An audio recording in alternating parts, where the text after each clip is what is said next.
വന്ദേ മാതരം. വീണ്ടും വന്ദേ മാതരം. അപ്പോൾ 1875 രചിക്കപ്പെട്ട വന്ദേ മാതരം 1882 പ്രസിദ്ധീകരിച്ച ബങ്കിംചന്ദ്ര സാറിൻ്റെ ആനന്ദമഠം എന്ന നോവൽ ഉൾപ്പെടുത്തി നമ്മൾ സംസാരിച്ചു. അപ്പോൾ ഞാനിപ്പോൾ ഇതിനെ വിമർശനങ്ങൾ വരുന്നുണ്ടല്ലോ, അത് കുറച്ച് നാളായിട്ടുണ്ടായൊരു സംഭവമാണെന്നാണ് ഞാൻ പറഞ്ഞു വരുന്നത്.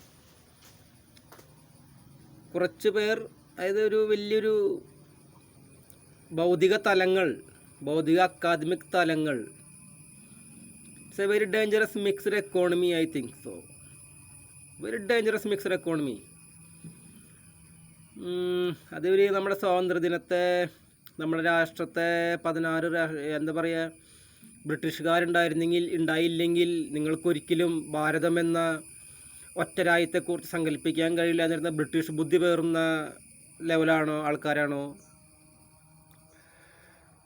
ഇതിനെ 16 രാഷ്ട്രങ്ങളായിട്ട് ഖണ്ഡിക്കണം എന്ന് പറഞ്ഞ് സ്വാതന്ത്ര്യദിനത്തെ കരിദീനായിട്ട് കണ്ട് ആൾക്കാർ, CPI പോലെ ആൾക്കാരാണോ? ചില സമയത്തായിരിക്കും നാടിൻ്റെ ഈ CPI കരിദീനായിട്ട് ആദരിച്ചത് നമ്മുടെ ആഗസ്റ്റ് 15-നെ. ചിലപ്പോൾ പണ്ട് ഇനിയിപ്പോൾ നമുക്ക് ശരിക്കും സ്വാതന്ത്ര്യം കിട്ടിയിട്ടില്ലേ, നമ്മുടെ ഒരുപാട് പ്രശ്നങ്ങളൊക്കെ ഉള്ളത് അങ്ങനത്തെ ഒരു പോയിന്റിലാണോ ഇവർ കരിദിനം ആചരിച്ച് എന്ന് ഞാൻ ചിന്തിച്ചിരുന്നു. ഇവിടെ ഒരു പോസിറ്റീവ്, പക്ഷേ എനിക്കൊരു പോസിറ്റീവും കാണാനില്ല. ഇവരെന്തിനാ ആഗസ്റ്റ് 15 കരിദിനം ആചരിച്ചു? 200 കൊല്ലം നമ്മളെ കുടിൽ വ്യവസായങ്ങൾ വരെ നശിപ്പിച്ചു. നമ്മുടെ അവിടുത്തെ എല്ലാ സമ്പത്തും ദാദാഭായ് നവറോജി പറഞ്ഞ നമ്മുടെ സാമ്പത്തിക ചോർച്ച സിദ്ധാന്തം കണ്ടുപിടിച്ച ആളാണ് ആൾ. പിന്നെ ഒരു പരിധി ശശി തരൂർ അതിന് ഇപ്പോഴത്തെ ഒരു ന്യൂജൻ സ്റ്റൈലിലൊക്കെ കണ്ടുപിടിച്ചിട്ടുണ്ട് ആളും. ഇങ്ങനെ നശിപ്പിച്ച അതേപോലെ നമ്മളെ എല്ലാം ഇല്ലാണ്ടാക്കിയ, നമ്മളെ അടിച്ചമർത്തി ഭരിച്ച, നമ്മളെ അടിമകളാക്കിയ, നമുക്ക് യാതൊരു വക സ്റ്റാറ്റസും തരാതിരുന്ന ബ്രിട്ടീഷ് ബുദ്ധിയുടെ ഭാഗമായിരുന്നു CPI ഞാൻ ഇപ്പോൾ ചിന്തിച്ചു പോവുക. അല്ലെങ്കിൽ എന്തിനാ അവർ ആഗസ്റ്റ് 15 കരിദിനായിട്ട് ആചരിക്കണം?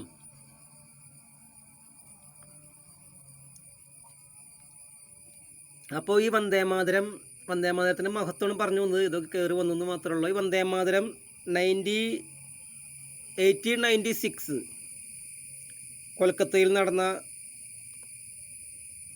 കൊൽക്കത്തയായിരുന്നു ആ സമയത്തൊക്കെ ബ്രിട്ടീഷുകാരുടെ, അല്ലെങ്കിൽ നമ്മുടെ മൊത്തത്തിലുള്ള ഒരു സാംസ്കാരിക തലസ്ഥാനം. കോൺഗ്രസ് സമ്മേളനത്തിൽ ആദ്യമായിട്ട് അവതരിപ്പിക്കുന്നു. നമ്മുടെ രാഷ്ട്രകവി എന്ന് പറയുന്ന ഗുരുദേവ് രവീന്ദ്രനാഥ് ടാഗോർ ആയിരുന്നു സംഗീതം കൊടുത്തത്. ആ സമ്മേളനം അധ്യക്ഷത വഹിച്ചു തന്നത് കോൺഗ്രസ് പ്രസിഡന്റ് റഹ്മത്തുള്ള മുഹമ്മദ് സയാനി.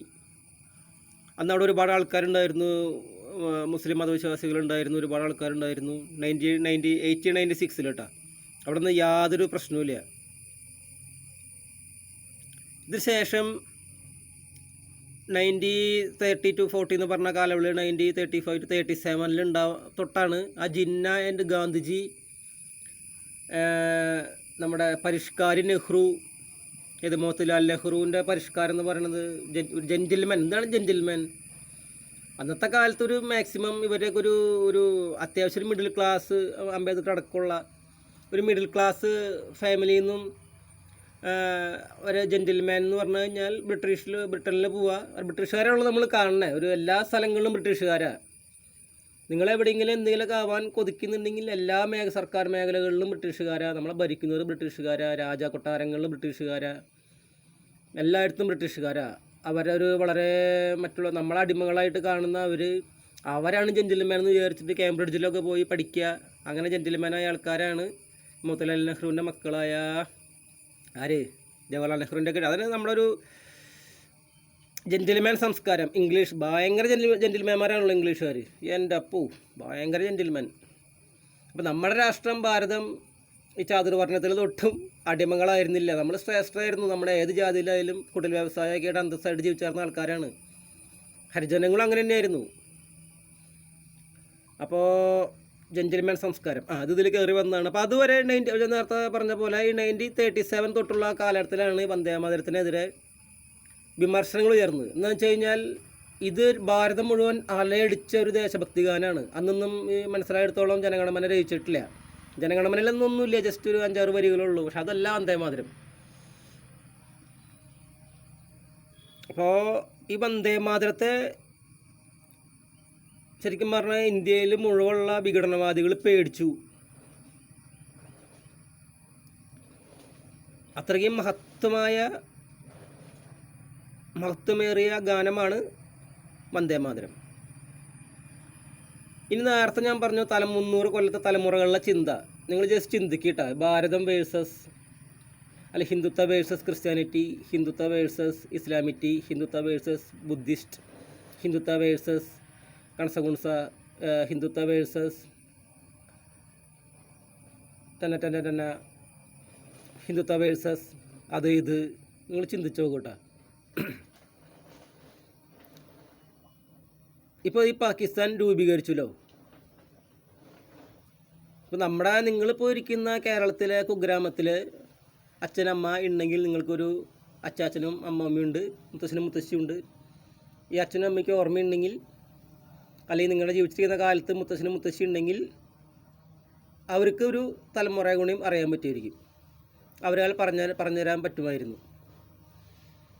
ഇനി ഇതേ ചിന്തകളുള്ള ഒരു പാകിസ്ഥാനെ നിങ്ങൾ ആലോചിച്ച് നോക്കിയേ. അവരുടെ വംശീയ ചരിത്രം ഒന്ന് ആലോചിച്ച് നോക്കിയേ. നിങ്ങൾ അവരെ രാജ്യത്തിൻ്റെ ചരിത്രം ഒന്ന് ആലോചിച്ച് നോക്കിയേ. ജസ്റ്റ് 1947 ചിന്തിക്കൂ. 47 തൊട്ട് 2026 വരെയുള്ള ഇതാണ് ഇവരുടെ തലമുറകളുടെ അല്ലെങ്കിൽ വംശീയമായ ചിന്തകളുടെ അവസ്ഥ.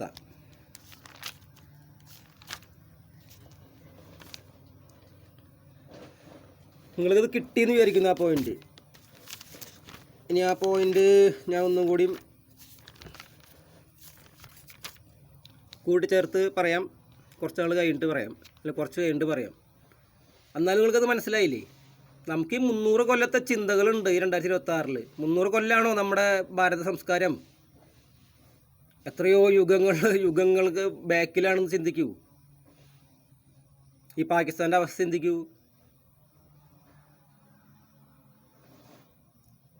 അപ്പോൾ നമ്മൾ ഈ ഏരിയ ആയിട്ട് നശിപ്പിക്കാൻ ശ്രമിച്ച ആൾക്കാരായിരിക്കണം സ്വാതന്ത്ര്യദിനം കരിദിനമായിട്ട് ആചരിച്ചത്.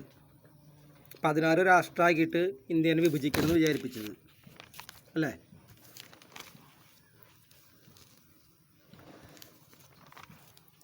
അപ്പോൾ ഈ വന്ദേമാതരം ദുർഗ, കമല, സരസ്വതി എന്ന പദങ്ങൾ ഒക്കെ, അതായത് നേരത്തെ പറഞ്ഞ പോലെ ഒരു വലിയ ലോകം അടുത്ത കാലത്താണ് അതിനെ നശിപ്പിക്കാൻ ശ്രമിച്ചതാണ് ഞാൻ പറഞ്ഞത്. ജസ്റ്റ് 1930 to 40 ഇടയിൽ.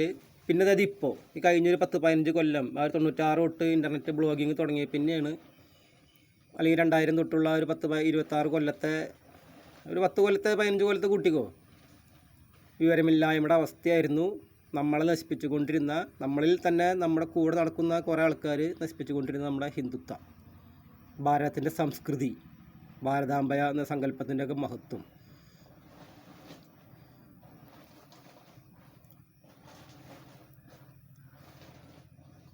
പിന്നൊരു ഈ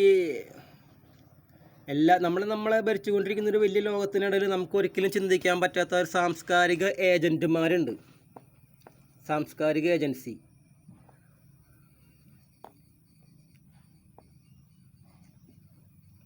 1947 തൊട്ട് 70 വരെ നമ്മുടെ മെട്രോകളിലും അതിനുശേഷം നല്ല അത്യാവശ്യമുള്ള ആൾക്കാരൊക്കെ തേടിയതുമായ ഇതിൻ്റെ ഒക്കെ അടിസ്ഥാന ഏജൻസികളാണ്.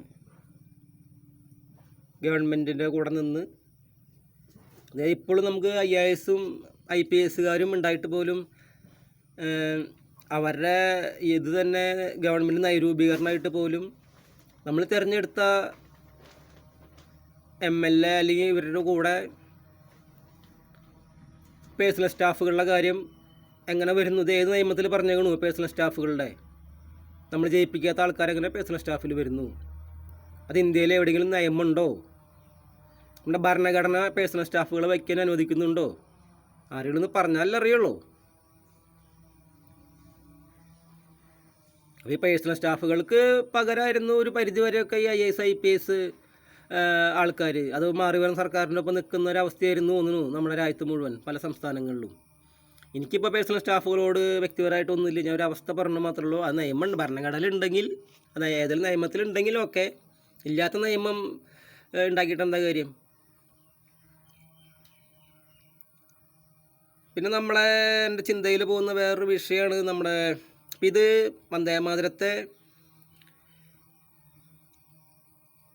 നിരോധിക്കാൻ പറയുന്നവർ, അല്ലെങ്കിൽ ഗാന്ധിജിയുടെയും കുറേ കാര്യം. ഗാന്ധിജി ഒരു ശിവഭവാനി എന്ന് പറഞ്ഞ നല്ല സുന്ദരമായ ശ്ലോകം പോലും നിരോധിച്ചിട്ടുള്ള ആളാണ്. ഈ ഗാന്ധിജി ഭയങ്കര ക്രൂക്കഡ് മൈൻഡായിട്ട് കളിച്ചിട്ടുണ്ട്. ആളേതോ രീതിയിലുള്ളൊരു ആത്മാവൊക്കെ ആയിരുന്നിരിക്കാം അദ്ദേഹം. പക്ഷേ വിഡ്ഢിത്തങ്ങളുടെ കൂമ്പാരായിരുന്നു അയാളുടെ യാത്ര. എക്സെപ്റ്റ് ദാറ്റ് ദണ്ഡയാത്ര, ഉപ്പ് സത്യാഗ്രഹം, അങ്ങനത്തെ കുറച്ച് കാര്യങ്ങൾ ഒഴിച്ചു നിർത്തി കഴിഞ്ഞാൽ മണ്ടത്തരങ്ങളുടെ കൂമ്പാരായിരുന്നു ആളുടെ ജീവിതം മുഴുവൻ അദ്ദേഹത്തിൻ്റെ. മഹാത്മാഗാന്ധി ഇന്ത്യയുടെ രാഷ്ട്രപിതാവായിട്ട് എനിക്കിപ്പോൾ എൻ്റെ രാഷ്ട്രപിതാവല്ല എന്ന് പറഞ്ഞ് ആഞ്ഞു തുള്ളാന്നുള്ള ഒരു ഇതല്ല എനിക്കുള്ളത്. എൻ്റെ കാഴ്ചപ്പാടിൽ അദ്ദേഹം ഒന്നല്ല നമ്മുടെ രാഷ്ട്രപിതാവ് ആകേണ്ടിരുന്നത്. അത് നെഹ്റു അല്ല. ഇതൊക്കെ ഈ പറഞ്ഞ പോലെ ഉണ്ടാക്കിയെടുത്ത ആരാധനാ സമ്പ്രദായങ്ങളാണ് ഇവരൊക്കെ. അത് എങ്ങനെ നോക്കിയാലും ഏത് രീതിയിൽ ചിന്തിച്ചാലും അത് സുഭാഷ് ചന്ദ്രബോസിലേക്കാണ് പോണത്, എൻ്റെ കാഴ്ചപ്പാട്. ഞാൻ സവർക്കറുടെ ഭയങ്കര ഫാനാണെങ്കിലും സവർക്കർ നമ്മുടെ രാഷ്ട്രപിതാവ് ആവണമെന്ന് ഞാൻ പറയുന്നില്ല. സുഭാഷ് ചന്ദ്രബോസ് ആയിരുന്നു ഏറ്റവും അഭികാമ്യനായ വ്യക്തി. ഈ വന്ദേമാതരത്തെ എതിർത്ത അന്നത്തെ കുറേ 1937 to 40 അല്ലെങ്കിൽ 45 ഉള്ള ടീമുകൾ കുറേയൊക്കെ പറയുന്നത് വെച്ച് കഴിഞ്ഞാൽ ഈ പാശ്ചാത്യ വസ്ത്രധാരികൾ, അതായത് നമ്മുടെ ഇംഗ്ലീഷുകാരാണ് ജെന്റിൽമാൻ എന്ന് വിചാരിക്കുന്ന മാതാപിതാക്കളുടെ മക്കൾ, മോത്തിലാൽ നെഹ്റുവിൻ്റെ മക്കളുടെ പോലെ ടീമുകൾ. ബാരിസ്റ്റർമാർ ആരാന്ന് ചോദിച്ചു കഴിഞ്ഞാൽ എനിക്കറിയില്ല കേട്ടോ. ബാരിസ്റ്ററിൻ്റെ കൃത്യമായിട്ട് അർത്ഥം അഭിഭാഷക വൃത്തി ഇരിക്കുന്നവരാണോ എന്ന് എനിക്കറിയില്ല. അതിൽ കോടതിയായിട്ട് ബന്ധപ്പെട്ടതാണോ എന്ന് ചോദിച്ചു കഴിഞ്ഞാൽ അങ്ങനെ ആവാം. ഞാനതിപ്പോൾ അർത്ഥം നോക്കിയിട്ടില്ല ഡിക്ഷണറിലൊന്നും. ഡിക്ഷണറി ഇല്ല ഒന്നാമത്തെ കാര്യം. പിന്നെ രാഷ്ട്രീയക്കാർ, താങ്ക് യു. ഈ ഗഡികൾ അവിടെ വന്നൊക്കെ രാഷ്ട്രീയക്കാർ, ഏജൻറ്റുകളാണ് അവർ.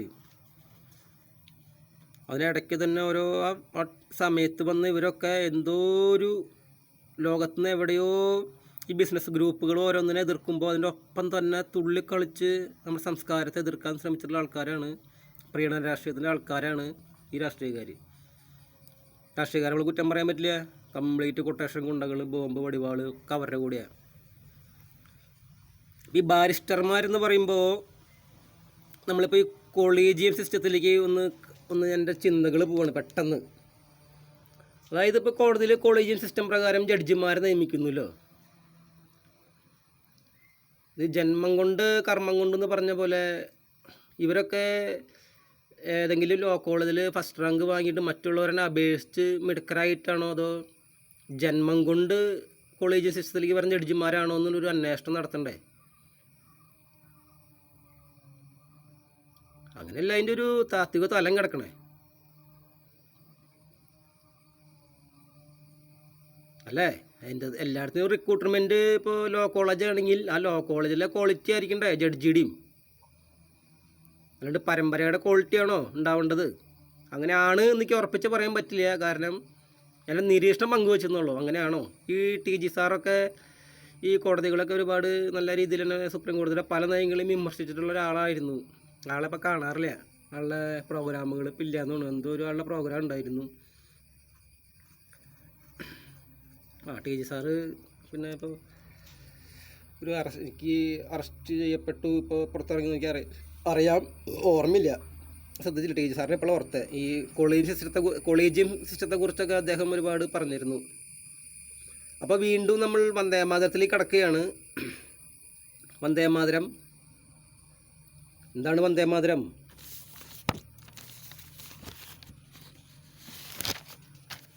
വന്ദേ മാതരം വന്ദേ മാതരത്തെ പോലെ ഒരു